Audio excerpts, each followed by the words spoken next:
मैं बताता हूँ कि ई स्पोर्ट्स पार्टनरशिप प्रोग्राम है क्या। देखो एक्चुअल में ये है कि तुम्हारा टॉप 32 एक जो पिछले साल की 8 टॉप ऑर्गेनाइजेशंस आई थी 2024 वर्ल्ड कप में, और जो 32 और ऑर्गेनाइजेशंस आई हैं उन्होंने ऐड किया है टोटल। ये 40 ऑर्गेनाइजेशन को बेस्ड ऑन देयर उनकी शॉर्टलिस्टिंग कैसे हुई है, सोशल मीडिया प्रेजेंस, ठीक है, इनके कितने गेम्स में पार्टिसिपेट करेंगे, ये सारी चीजें, और 3 क्राइटेरिया, ठीक है, 3 क्राइटेरिया के बेसिस पे सेलेक्ट हुए हैं। अब ये ऑर्गेनाइजेशन को I think so 500K to 600K dollars की funding will be given from their side. ये सारी चीज to invest in different games, जितनी भी टीम्स को वो खिलाना चाहते हैं, पार्टिसिपेट करना चाहते हैं, या जो भी चीज है, this is written in the rule book. अब no, बहुत ही कम रीजंस हैं जो इंडिया को compete करते हैं किसी भी स्पोर्ट्स में, किसी भी चीज में, बहुत ही कम रीजंस हैं। तो नवंबर 30 को I get a message about this कि ये सारे प्लान्स हैं, and that was a very very long message. हम तुमको बता नहीं सकते हैं, ऐसे कम से कम 10 पैराग्राफ्स लगातार। I got a message from a person who is part of some of the top programs जो भी चल रहे हैं ना वहां पे स्पोर्ट्स वर्ल्ड कप के, वो मुझे मैसेज आता है। That message I forwarded to Hedies on 3rd December. 3rd दिसंबर को हम वो मैसेज फॉरवर्ड करते हैं कि what are your plans for esports world cup and what are you planning to do it. I got a reply, ठीक। तो वहां पे ये रिप्लाई आता है कि they are planning for it और ये सारी चीजें। I send them the entire possible situation कि देखो ई स्पोर्ट्स पार्टनरशिप एक बहुत ही तगड़ा प्रोग्राम है which will include top 40 teams organisations of the world और ये सारी चीजें, and you should recommend this to owners, और जितने भी मैनेजर्स हैं तुम्हारे उनको ये रिकमेंड करना चाहिए। And I send this to Hedies सबसे पहले 3 तारीख को। There is a response from them. फिर 5th को आई टेक अपडेट की व्हाट आर योर, मतलब क्योंकि यू नो कि मैंने कितनी बार ऑलरेडी डिस्कस किया हुआ है कि ई स्पोर्ट्स वर्ल्ड कप कितना इंपॉर्टेंट है, esports world cup for the scene. Already इसके लिए मैंने 3-4 स्पेसेस कर चुके हैं, एटलीस्ट 3-4 स्पेस तो कर ही चुके हैं सिर्फ esports world cup dedicated. ये कितनी इंपॉर्टेंट चीज है, कितनी बड़ी चीज है।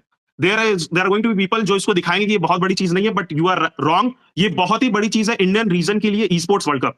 बिकॉज इंडिया का जो ऑर्गेनाइजेशन इस चीज में पार्टिसिपेट करेगा, it will be globally recognised, ठीक है।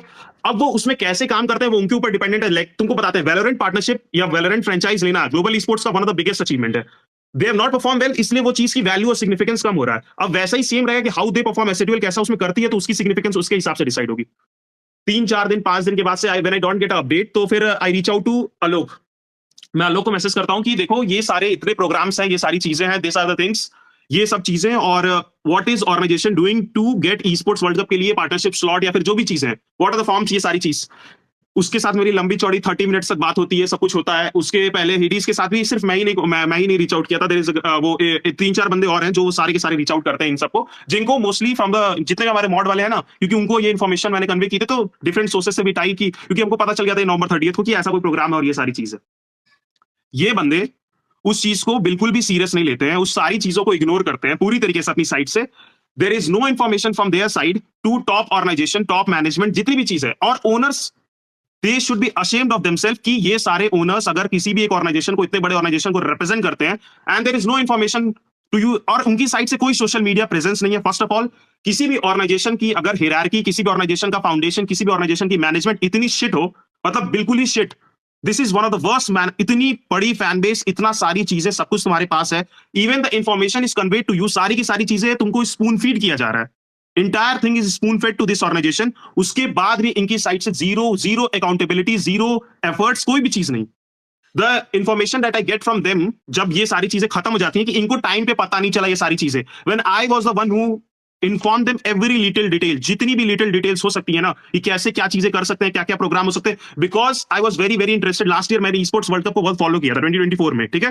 तो मतलब मेरा ऐसा इंटरेस्ट था कि नेक्स्ट ईयर जब भी स्पोर्ट्स वर्ल्ड कप हो, तो इंडिया से टॉप ऑर्गेनाइजेशन जितनी भी सारी चीजें, क्योंकि देखो at that time I always felt SATL is थोड़ा कंटेंट ड्रिवन होते जा रही है, SATL is moving towards content, so मुझे नहीं लगा था कि उनकी साइड से इतना एक्साइटमेंट आएगा रिलेटेड टू दिस। और मैंने एक बार याद हो स्पेस भी किया था, content is not something that you should be, तुमको ई स्पोर्ट्स की तरफ हमेशा ड्रिवन होना चाहिए जिससे कि तुम कुछ कर सकते हो। The thing is SATL realise it very, मतलब इतने अच्छे से, इतना टाइमली उन्होंने रियलाइज किया, और दे स्टार्टेड मूविंग टुवर्ड्स वो सारी चीज। दिस ऑर्गेनाइजेशन, इनको सारी चीजें स्पून फीड की गई, सब कुछ किया गया, and still there is absolutely zero response from their side. और यहाँ पे आज जब चीजें, मतलब, and it is a good moment, कोई भी ऑर्गेनाइजेशन रिप्रेजेंट करे उससे फर्क नहीं पड़ता है, because when we are representing India, it doesn't mean कौन रिप्रेजेंट करता है, but I am telling you कि कितनी ज्यादा ही इस ऑर्गेनाइजेशन के अंदर फ्लॉज है from top to bottom, that no one is willing to take accountability कि इसने ये मिस्टेक। जब तुम ग्लोबल ऑपरेशन हेड किसी भी ऑर्गेनाइजेशन के बनाए जाते हो, द फर्स्ट थिंग इज तुमको अपनी ऑर्गेनाइजेशन को सारी लिटिल चीजें बतानी होती है, इवन फ्रॉम द ओनर्स। अगर उनको सारी चीजें बताई गई हैं, उन्होंने अपनी साइड से क्या दिखाया, कितनी सारा कितना एंगेजमेंट, सिर्फ चीजें बोलने और करने में बहुत डिफरेंट होता है। इस ऑर्गेनाइजेशन में देयर इज एब्सोल्युटली जीरो, मतलब पता तो रहे घर गृहस्थी संभालने का एकदम इन लोगों ने काम संभाल लिया है कि एक बूट कैंप है, वहां पे घर गृहस्थी समझ रही है सबकी। किसी को अपनी साइड से कोई एफर्ट नहीं डालना है किसी भी चीज में, कैसे इंफॉर्मेशन कलेक्ट हो रहा है, कहां पे क्या चीजें हो रही है, कुछ भी नहीं पता रहता है। एटलीस्ट जीरो जीरो, सारी चीजें जीरो है पूरी तरीके से। थोड़ा तो अगर जैसे ये सारी चीजें देखने के बाद से अगर थोड़ी सी भी शर्म होती है तो मेक अ प्रॉपर टीम। सबसे पहली चीज है ना, टीम बनती है, हर एक डिफरेंट फील्ड के लिए एक टीम होती है। तुम पे ना लीगल एक्शन लिया जाता है, तुमसे ना ये सारी चीजें की जाती हैं, तुमसे कुछ भी नहीं होता है। तुमसे इसलिए कुछ नहीं होता क्योंकि चार लोग अगर पूरी ऑर्गेनाइजेशन देखेंगे तो कभी कोई भी चीज नहीं कर पाएगा कोई भी।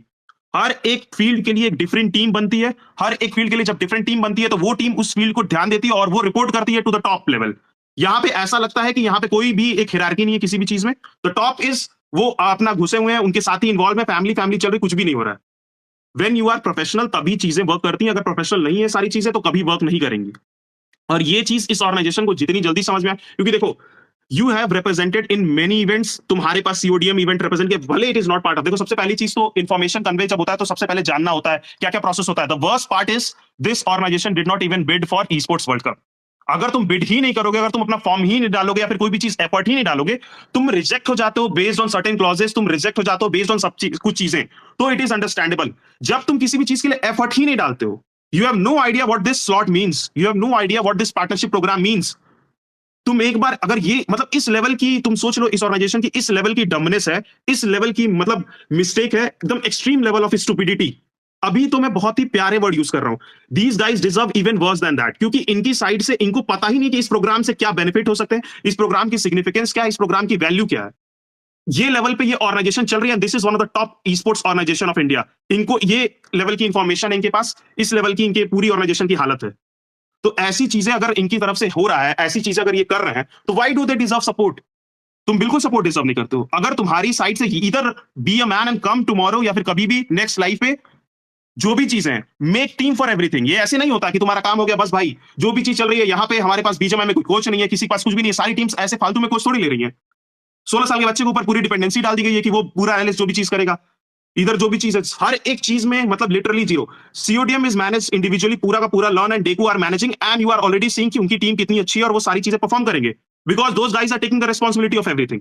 वैसे ही अगर अकाउंटेबिलिटी, रिस्पांसिबिलिटी और ये सारी चीजें नहीं आती है from top management in terms of everything, तो you guys don't deserve the support. क्योंकि तुमको अगर स्पोर्ट्स वर्ल्ड कप की पार्टनरशिप प्रोग्राम की सिग्निफिकेंस नहीं पता है, तुमको ये सारी चीजों की सिग्निफिकेंस नहीं पता है, तुम किस बात का ग्लोबल ऑपरेशन हेड हो कि तुमको इतनी सारी चीजें स्पून फीड करने के बाद भी तुमने अपनी ऑर्गेनाइजेशन से अप्रोच नहीं किया, अपनी ऑर्गेनाइजेशन से बात नहीं किया, फ्रंट पे आके कभी इस चीज के बारे में डिस्कस नहीं किया कभी भी।